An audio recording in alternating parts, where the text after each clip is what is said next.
Bhagavate Vasudevaya. Bhagavad Gita as it is, chapter 5, Karma Yoga Action, Krishna Consciousness, text number 23. Shaknoti haiva yaksodum praksharira vimokshanat kama krodo bhavan vegam sayukta sasukina raha Shaknoti haiva yakshodum praksharira vimokshanat kama krodo bhavan vegam sayukta sasukina raha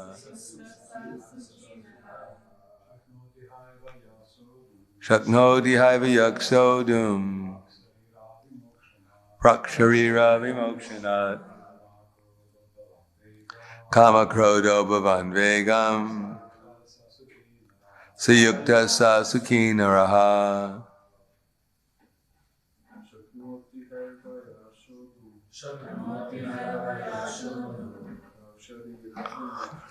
praksharira vimokshanat Kama krodo bhavan vegam sayukta sasukina raha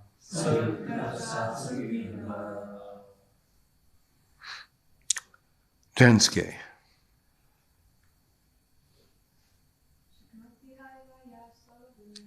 Shagnoti aiva yakshodum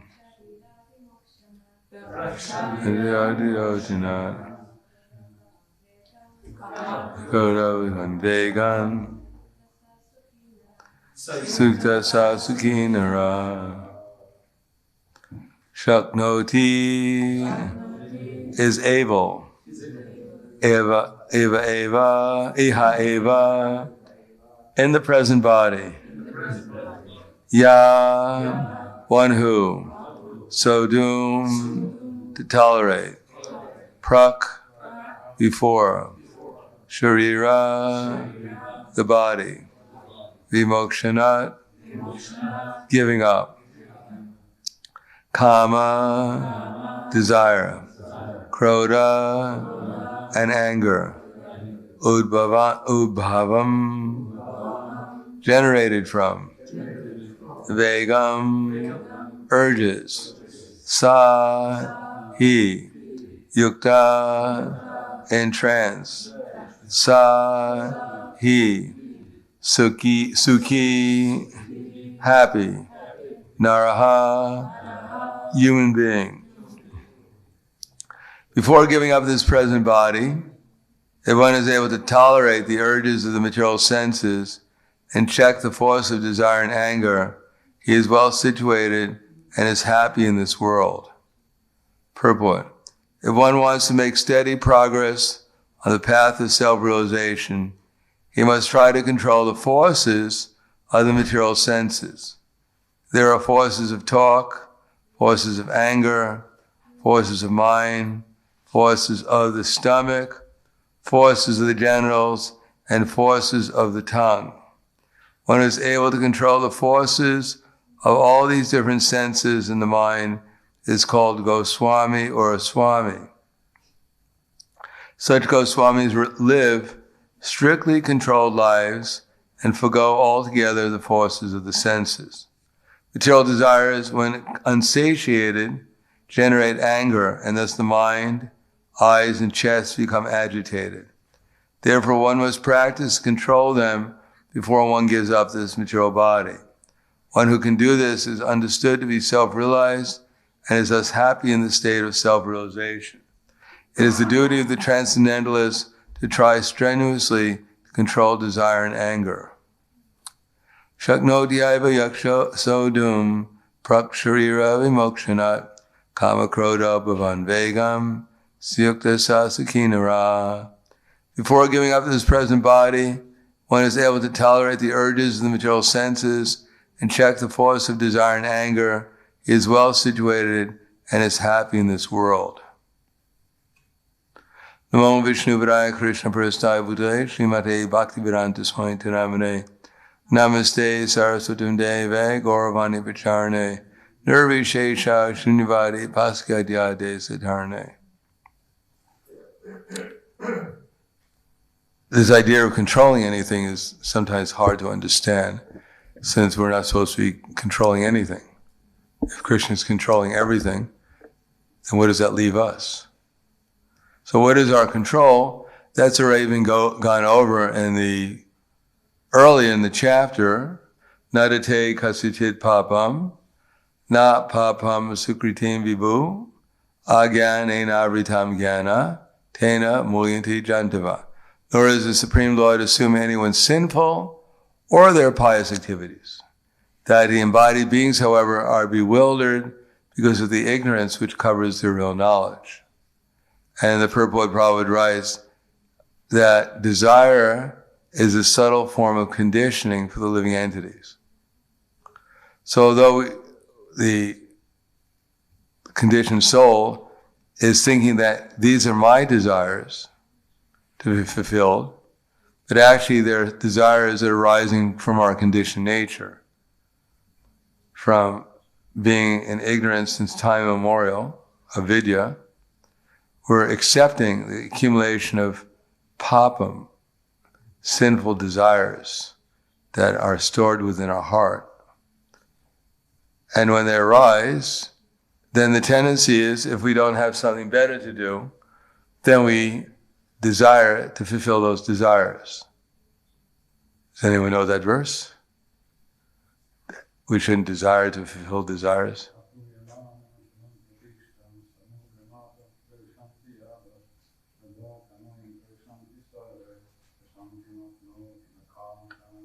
Yes, the person is not disturbed by the incessant flow of desires that enter like rivers into an ocean which is always being filled, but is always still, can alone achieve peace, and not the man who strives to satisfy such desires. So, Vishayam vinivartante nirharasya dehinam rasavardam rasopyasya param drishva nivartate. That the embodied soul may be restricted from sense enjoyment, though the taste for sense objects remains, but ceasing such engagements by experiencing a higher taste, then one becomes fixed in consciousness. In other words, if we're actually thinking about Krishna, Krishna has a flute, he has a peacock feather, the Rupa Jamuna, there's Astasaki gopis, they're playing on the veena, tambura, mridanga. So if we're actually thinking like that, then if we're experiencing transcendental pleasure and some thought comes along, why don't you go to McDonald's hamburgers and get us some French fries? I think we wouldn't even bother thinking, that this is crazy. But if we're not doing anything, we're just sitting there thinking, I'm hungry, and the thought comes, hey, why don't we just go to McDonald's and get, some French fries? Really? How much do they cost? So it's depending if we're unemployed, then Maya will employ us. She's an equal opportunity employer. She has practically everyone on her payroll in the material world.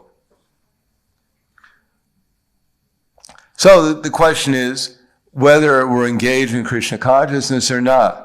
Now, of course, for the advanced devotee who's on the stage of Ramanti, just by hearing about Krishna, then one is at the stage of remembrance, naturally.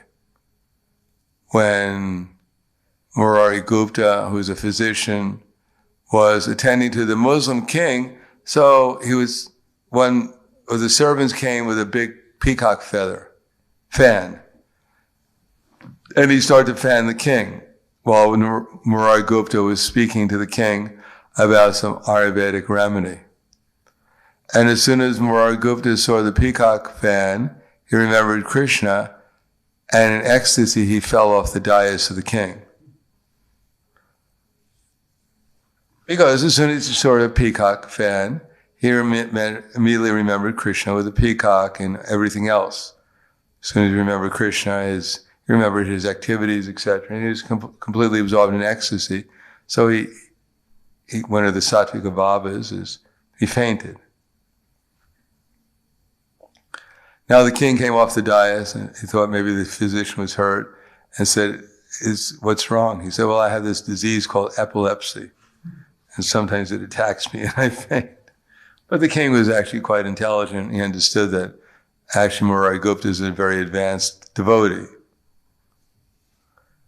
That's the stage we like to come to, that whatever we look, sarva bhutistam atmanam sarva bhutani chatmani ikshite yoga yukta atma sarvatra samadarshanaha yomam pashyati sarvatra sarvam chamayi pashyati tasyaham na pranashami sat name cha pranashami.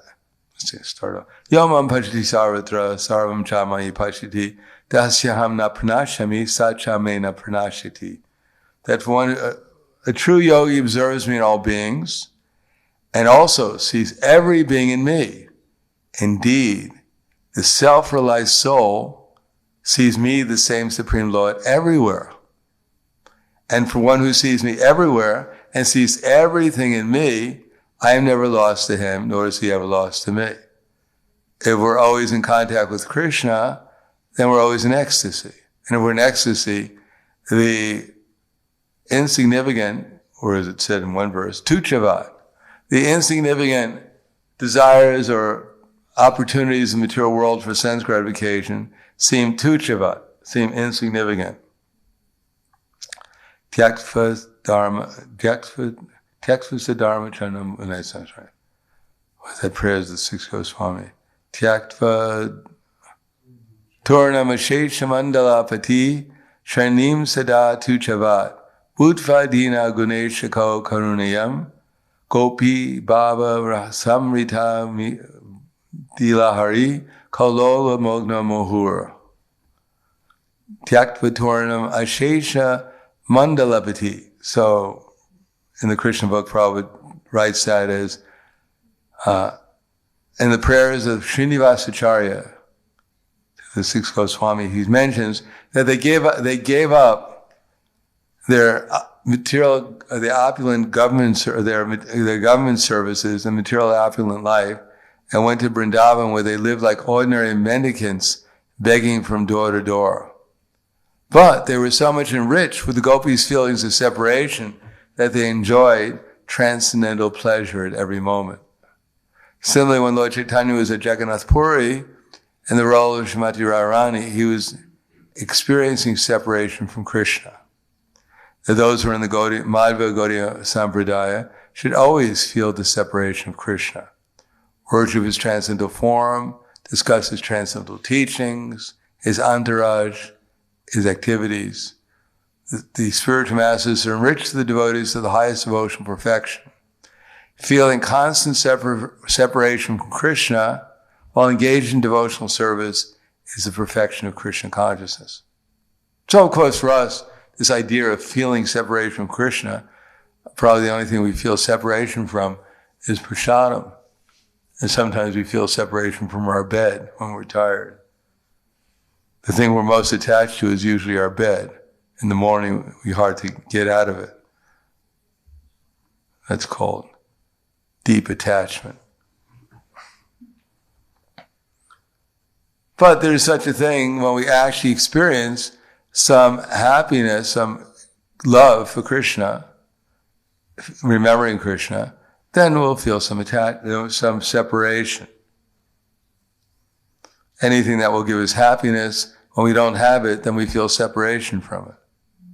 So, the development of the higher taste, as it says at the end, let's see, the third chapter actually, at the end of this chapter we'll go over, that, well, let's take another chapter. This chapter also, I think. That Arjuna is wondering, I guess that was the second chapter.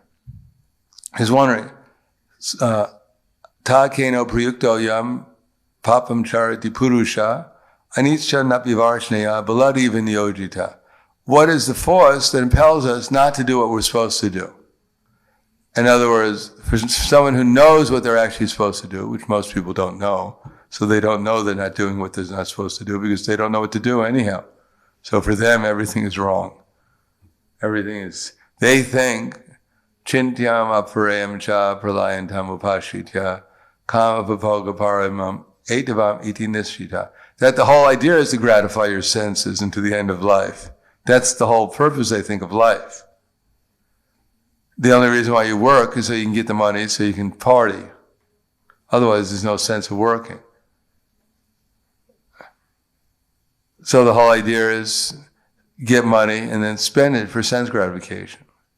Divya charteha ya rajan kutumba bharanenava nidrya nriyate naktam vavavayena chavavayam. Divya charteha ya rajan kutumba bharanenava. During the day, at night, nidrya, they're sleeping, or if they have a good day, they have sex life. Nidrya nriyate naktam vavavayena chavavaya. Divya charte hararajan, and during the day, what they're doing, they're working to get money so their wife can go shopping and buy all kinds of things, and you feel good because the more we have in our house, the more we're making advancement. Or as it said in one bumper sticker, what you put in the license plate in America, they had one bumper sticker. Whoever gets the most toys at the end of life wins. So the whole idea is get as many toys as you can, and then you're a good person. Then you're actually doing something for humanity, increasing the gross national product. Now everyone's staying at home unproductively, and they don't know what to do, because they didn't know what to do when they were not doing nothing. They were just working hard for sense gratification. And now that they can't work hard for sense gratification, they don't see any purpose of even existing, except watching the same old commercials again, to buy the things that they can't afford anymore. So what's the point? The point is that one has to understand what they're supposed to be doing. Now, if the only advertisement that's going on is that to gratify the senses, which is what modern civilization is aiming at, all the advertisements, get the car. But why do you get the car? So you can impress everyone how strong and powerful you are. The whole society is meant to impress others that I'm strong and powerful, I'm the controller, I'm the enjoyer. If you're with me, you'll also become a controller and enjoyer. Get the car, get the house, whatever. It's all meant to show that I'm so powerful that I can even conquer death. Hiranyakashipu couldn't do it, but I learned a few things since he left. Deha padya kala tradishu atma sanyeshu satsupi tesham pramato nidanam pashana pina pashati. The whole endeavor of the material civilization, why are we gratifying our senses? Ultimately to avoid death. Eat Johnny or spinach or else you'll die. In India, as they used to tell us in America, in India, if you don't eat, you're going to get thin like the people in India and you'll die. So eat your rice and spinach. So everyone's afraid of death. Ultimately, they're working hard to avoid death, although no one avoids death. But that's our desire. So we're eating, we're sleeping, and even sex life. Ultimately, the real thing is having children so we can live on beyond this body. So we'll have someone to go to our grave when we're buried and put some flowers there and cry a little bit, and then we'll feel good that we lived on. Our dynasty, our disciple succession is intact.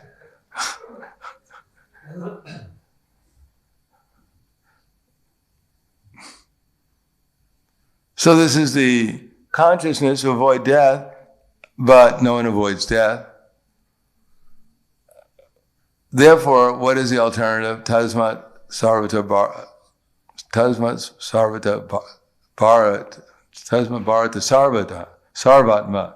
Bhagavan Ishvaro Hari, Shrotavyas Kirtitavyas Cha, Smartavyak Cheha Tavayam. There's a substitute, not substitute, but there's an alternative to sense gratification. That is, to hear about, instead of the glories of sense gratification, hear about the glories of devotional service that can bring us to the platform of experiencing Krishna. Experience has to be there. Either we experience the contact of our senses with our objects, or we'll experience the contact of our spiritual senses with Krishna and the spiritual objects in the spiritual platform of consciousness. One of them produces enlightenment, and ecstasy. The other one produces anxiety, bewilderment, and ignorance. But if we have no experience of what it means to bring our consciousness by use of our intelligence in contact with Krishna, because in the human form of life, we have intelligence that can be cultivated so that we can learn how to hear about Krishna, how to chant about Krishna, how to remember Krishna in such ways that the mind becomes absorbed in thoughts about Krishna. The intelligence is the next door neighbor for the soul, as it says at the end of this chapter, I believe. No, it's not the end of this chapter. Anyhow, the end of the second chapter. And when the soul uses intelligence to take shelter of Krishna, to become Krishna conscious, then automatically the material senses and mind become satisfied and no longer are agitated by material desires. If one is actually experiencing pleasure from association with Krishna, then there's no point in looking for insignificant pleasure, which is just like a shadow compared to Krishna consciousness. But that has to be cultivated, that experience of Krishna, by properly desiring. Because that's all we can do is desire. If we're hearing the glories of sense gratification, or even remembering it, going over our mind again and again, it was so nice, it was so, I was so happy back then, and I was so free, I could do whatever I want. I slept 25 hours when I wanted to. And now, everyone's bothering me. If I get sick, so I'm lucky. There I could just go wherever I wanted, and I had pizza every day and ice cream, and here, I got to accept whatever they give me. I was so free and happy. The mind can tell us everything, go over again and again. Yes, you're right. You're suffering. You're a good person, but you're suffering. And then one will become more and more attached to sense gratification. We gave it up because it was insignificant. But if we don't cultivate hearing and chanting about Krishna and actually absorbing our minds in such a way, we're able to experience the holy name, we're able to experience our worship of the deities, we're able to experience hearing and chanting from the Bhagavatam and the Bhagavad Gita. Unless it's an experience, then we'll have to look for some other experience. So basically, it says, give up desire and anger. Desire to become God, and the only way we give it up is to accept that everything here belongs to God. Therefore, there's nothing we can get that's going to make us any closer to being God. Even though we may surround ourselves with material objects, they never belong to us. And even if practically speaking, they're just manifestations of Krishna's energy that he's arranged because of previous desires and activities. And we're surrounded by them thinking that we own something here, but we can't even control our own body. We're not even controlled of even one atom in the body. So where is the question of even owning the body? We're completely helpless. But we can desire. And somehow or another, whatever situation we're in the midst of, if we're desiring to serve Krishna in that situation, accepting that this is Krishna's energy, and then trying to ascertain through Guru, Sadhana, and Shastra what Krishna wants us to do and how to do it. Ascertain two things. What's our business and how's business? That's all we have to know. What is our business And then we have to figure out, how is our business going? And our business is to love Krishna. When we find out what our business is, then our business is to try to love Krishna. And how is business? Well, there's so many symptoms. One of them is that the pushings of the senses become diminished. And instead, we develop the good qualities. Shantir Virakta Kaladvam. Shantir Virakta Kaladvam. Shantir Virakta Kaladvam. Virakta Manushunyataha. Ashabandhas Mudkanta. Namagana Siddharuchi. Asaktis Tat Gunakane. Pritis Cha Vishatis Tale. Tad Itya Nubavan Syur. Jane Nubavan Kurne Jane. So, we have to judge if we're actually getting detached, we're becoming peaceful, tolerant, shanti, avyakta kalatvam. We're not wasting our time. Viraktira, we're becoming detached. Manushunyataha, we're realizing we're 1/10,000th the size of the tip of hair in size, and the only thing we can do is desire something in service to Krishna, under the guidance of his devotees. Ashabandha, hopeful that we're going to attain Krishna. Samudkanta, that we're eager to obtain Krishna. Namagana Siddharuchi, and develop a taste for chanting the holy name. Asaktiya,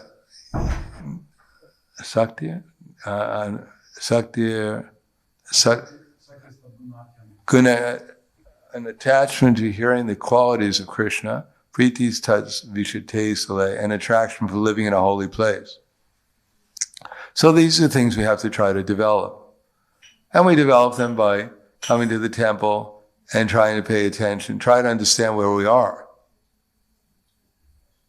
Maybe early in the morning sometimes, but we're wondering, what's going on here?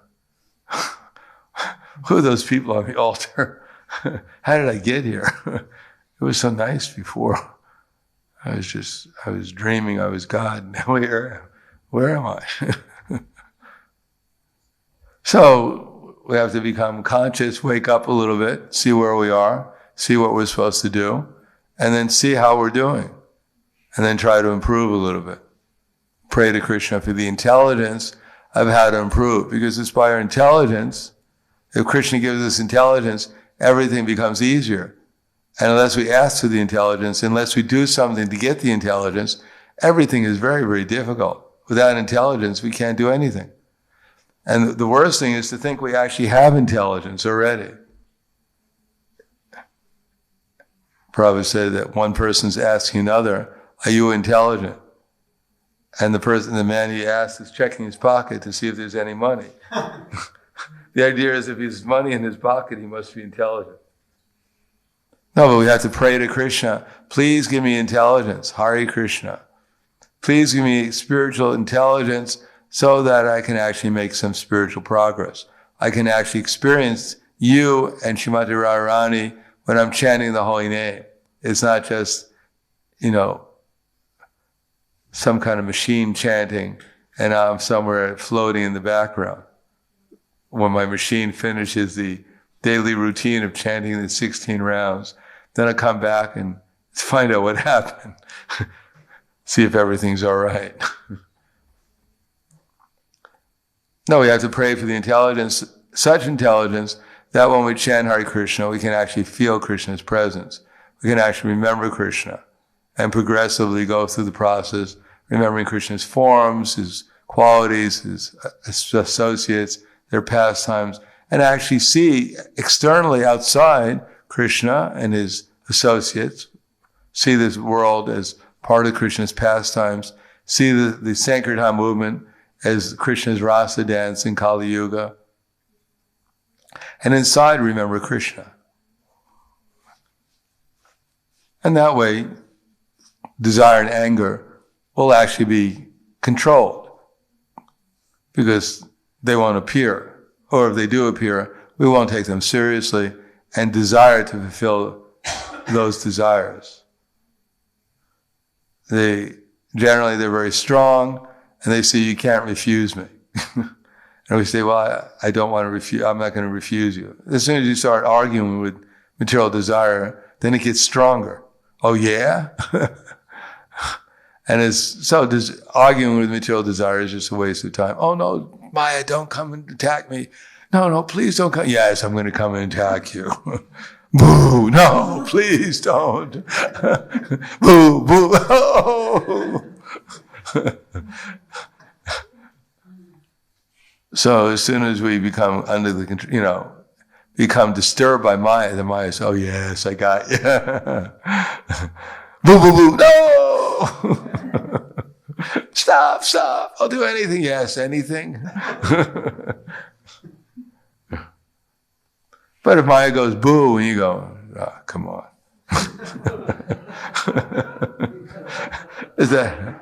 Let me do something more, just don't waste my time. Then Maya will go away. She says, well, actually, I'm not going to waste my time. I got better people to disturb than you. So one has to come to a platform where one is actually satisfied in Krishna consciousness, and then Maya won't be disturbing us so much. Of course, it's not that Maya gives up. Oh, he's a little happy in Krishna consciousness. And Maya is meant to test us every stage. So, therefore, in the Srimad Bhagavatam, there's a story of Bharat Maharaj, who is absorbed in meditation in Krishna, nothing to become attracted to, and he fell in love with a deer cub. It must have been a very pretty deer cub, but after all, it was just a deer cub. So he went from the highest stage, practically he was at the beginning of bhava, and then he fell down to become a deer. So these examples are given there. Not that I'm in ecstasy, not that I'm actually developed some love for Krishna, and therefore I'm safe. And the Maya says, oh, right, he thinks he's proud and puffed up. He thinks he's beyond my control. Then Maya will come and give us as the Mahaprabhu says, give him a deal he can't refuse. Like Vishwamrita Muni, after 120 years, 120,000 years of the demigods, he became attracted just by ankle bells. First it was 160,000 years, he heard the ankle bells, and he opened his eyes to see what he was going to give up. And he said, wow, that's too much. I can't give it up. That's too much. And he lost it. And then 100 years married to Menaka, having Shakuntala as a daughter. And he said, wait a second. I just spent 60,000 years meditating to become a Brahmin, and I wound up with a kid. What's wrong? I'm going to get back to it again. Another 60,000 years went back in meditation. Again, Indra sent an apsara, and he was so angry. He's going to waste my time again. This apsara is coming to seduce me. And he opened his eyes in anger, and flames came out of his eyes and burned the apsara to ashes. And this way he fell down due to anger. Then another 60,000 years went by. So now it's 180,000 years of the demigods have just gone by. And finally, the demigod said, all right, give him Brahman second initiation. He really wants it, I guess. So Brahma came and they had a little fire sacrifice and gave him the sacred thread, gave him the mantras, and he became a Brahmin. Luckily, we don't have to go through that to get second initiation. Or else we'd probably find a lot of ashes around from all the apsaras. So the idea is, if we cultivate Krishna consciousness and get a higher taste, then we won't be disturbed by the allurements of the illusory energy, but we have to be careful until we reach perfection, until nature is always yogas chalati manasa, is always trying to allure the soul, especially through women and wealth, women for men and men for women, to distract us from actually becoming Krishna conscious. So I'll stop there. Any questions? Yes.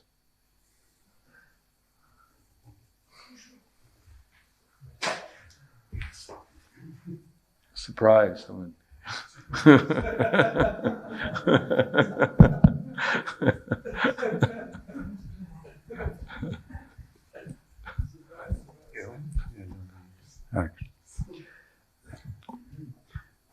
You quoted chapter 3 about manasastu para buddhi, that the mind, intelligence is higher than the mind. At the same time, in the third canto, we hear that the mind belongs to the sattvic category and intelligence to the rajasic category. It's the classic question. What's your answer to this? Well, at the beginning of the manifestation, it says that the elements are formed from the false ego, but the false ego has 3 stages: in ignorance, passion, and goodness. So from the false ego and passion, the impetus to do something in the material world, which is passion. In other words, the intelligence is born in the material world, the material energy, to do something. In order to do something, you have to have some vision of what to do, otherwise you can't do anything. And the mind is born out of the mode of goodness, which is the receptive part, which is more or less clear at the beginning, but when it falls into the mode, when the intelligence in the mode of passion, then it becomes also involved in the mode of passion. But intelligence in the material world at the beginning is formed in order to give us impetus to do things. But intelligence, when it comes in contact like Brahma, he was sitting on the lotus flower. His intelligence was bewildered because he was in ignorance. But then when he heard the word tapa and he meditated, then his intelligence became purified and he utilized it to become Krishna conscious. So it depends on how at the beginning, intelligence in the material world is by nature in the mode of ignorance, or in the mode of passion, because that's why we came here. But when it's purified by association with pure devotion, then it becomes in goodness, and the mind stays in goodness. The mind, when it's thinking of Krishna, it stays in goodness and becomes purified by intelligence and goodness. But generally, when the intelligence is in mode of passion, then it's utilized in passion activities, and the mind becomes covered by passion too, or ignorance. At just the beginning, it's passionate, and then it can be purified, because no one comes to the material world as a conditioned soul because they're purely in goodness.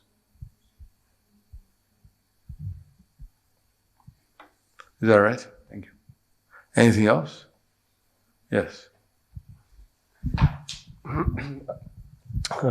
So Maharaj, sometimes I hear devotees say, after, let's say, a few days of, or maybe even more, of devotional service, let's say some holy festivals come or something, and when they are not just physically tired, they just want to have some time for themselves, they say, it's just like, now I need some time for myself, they say. So, yeah, we do need time for the self, for the spirit self. So this is because of what's lacking of higher taste, or I mean... Well, first of all, we don't know who we are. So when we say we just need some rest, I mean, that's normal. Even Krishna takes rest. When we speak of our little cells, I mean, the body gets tired. That's the nature. There's a cycle of activity and there's a cycle of rest. It's just perfectly natural. Even in the spiritual world, it goes on like that.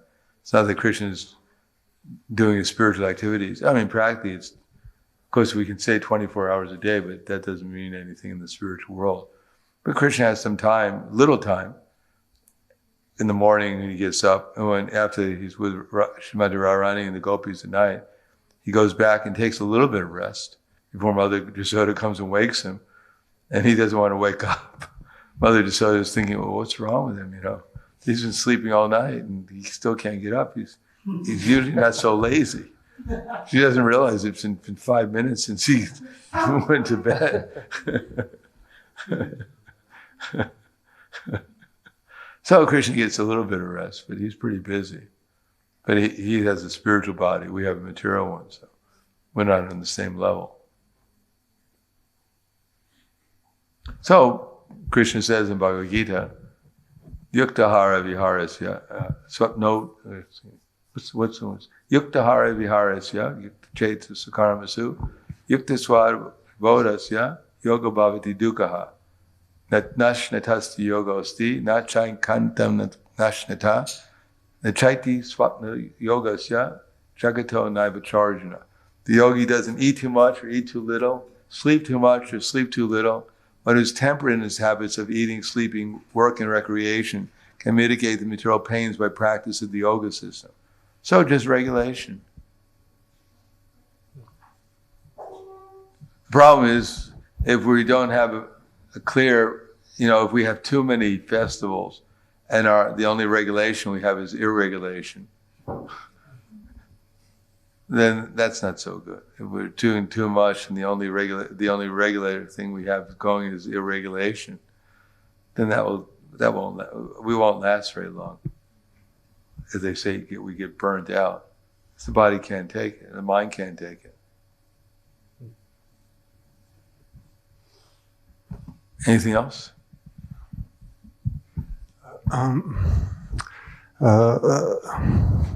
You were mentioning experiencing Krishna and his consort during the chanting. His consort? Consort. Consort. Yeah. Well, I didn't say consort, but anyhow, that's it. Yeah, you didn't.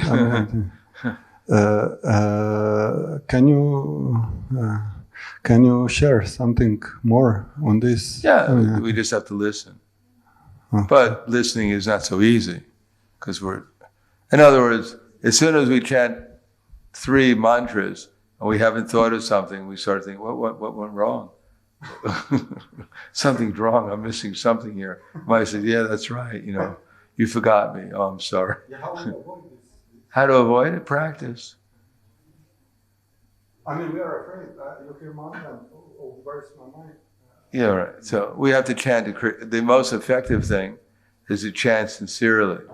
So we have something to strive for. We should listen to our chanting, and we should listen and see if we're actually thinking, if we're judging that I'm chanting sincerely to Srimati Radharani and Krishna to engage me in their loving service. And if we see that we're either inattentive, we're bored, we're not really sincere, then we should try to become sincere. Try and chant sincerely. And then Krishna will give us the intelligence how to do it, if that's what we're trying to do. And if we couldn't care less, we just want to get our rounds done. And there's many interesting things going in my mind that I never thought of before. The holy name has stimulated me.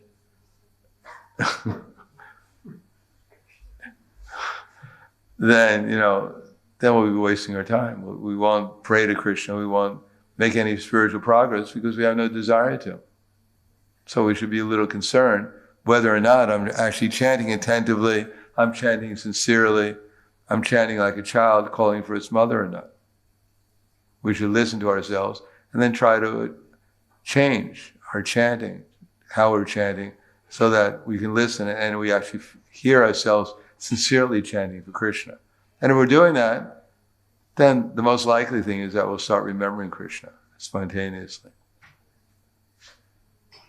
And that's called Krishna consciousness. But if during the day we're engaged in all kinds of other things, other than Krishna consciousness, when we start chanting, that's what we're probably going to remember. And so we have to make a really special effort to chant sincerely. But you cannot just continue and yearn for Krishna with No, pain. not yearning. It's not quite, oh, Krishna, Krishna, oh, I can't chant anymore. I'm too much in ecstasy, too much feeling separation. No, just chant sincerely. And if the mind says, well, are you doing this? Well, just think, I'm 1/10,000th the size of the hair in size. I'm so puffed up, I'm so bewildered, deluded by material energy, I'm actually thinking I'm this body. I'm about to die at any moment. There's good reason why I'm chanting. And if you give Maya those reasons, Maya will say, yeah, wow, my God, I should be chanting too.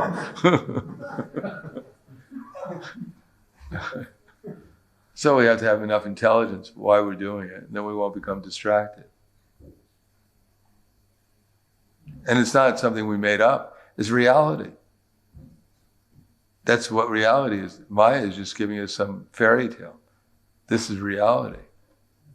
Yeah, we are not sure that this is real. This morning ritual, nothing happens. Mahamantra, yes, okay. I mean, I'm not sure that Krishna is listening, but he is. Well, therefore we have to read Prabhupada's books and stimulate our intelligence, spiritual intelligence.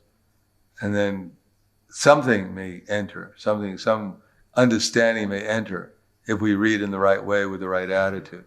And then it'll become clearer.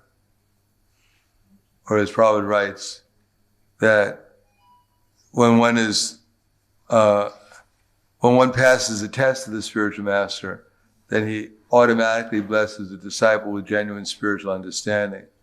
In this verse, both blind following and absurd inquiries are condemned. And one should not only hear submissively, but one should get a clear understanding through submission, service, and inquiries. So, there's a process. Submission, but submission itself is not going to help us. Submission, but there has to be service too. We have to do something, make an effort.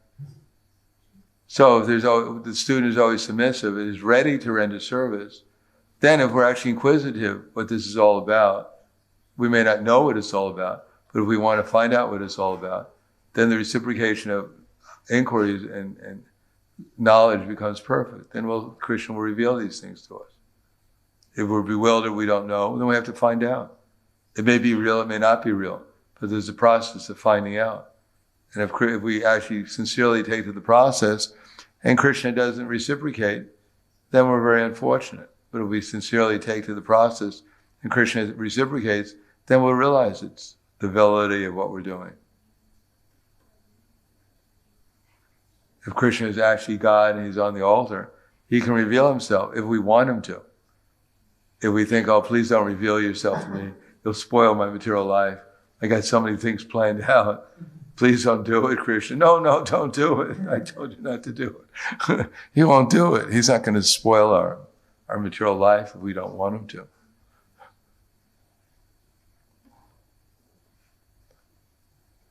Or as one priest was praying, my dear Lord, please make me celibate, but not quite yet.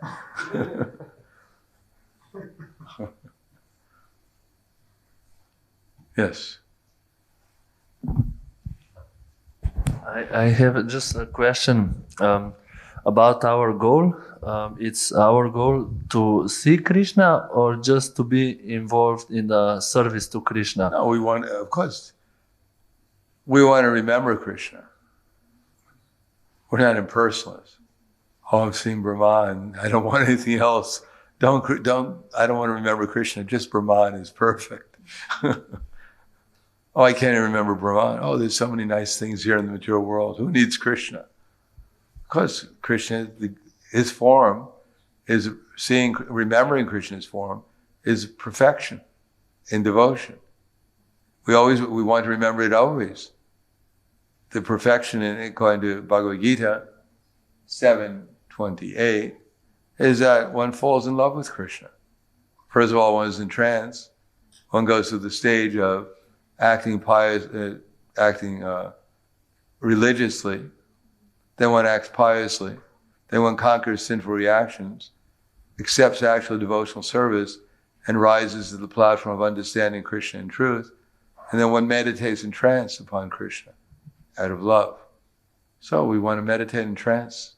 Always see Krishna. Premanjana trita bhakti balochanena santak sadaiva hridaya vilokayanti yam shaima sundara achintya guruna swarupam govindam adi purusham damahan bhajam. So the perfectionist is always see Shyama Sundar within our heart and never forget him.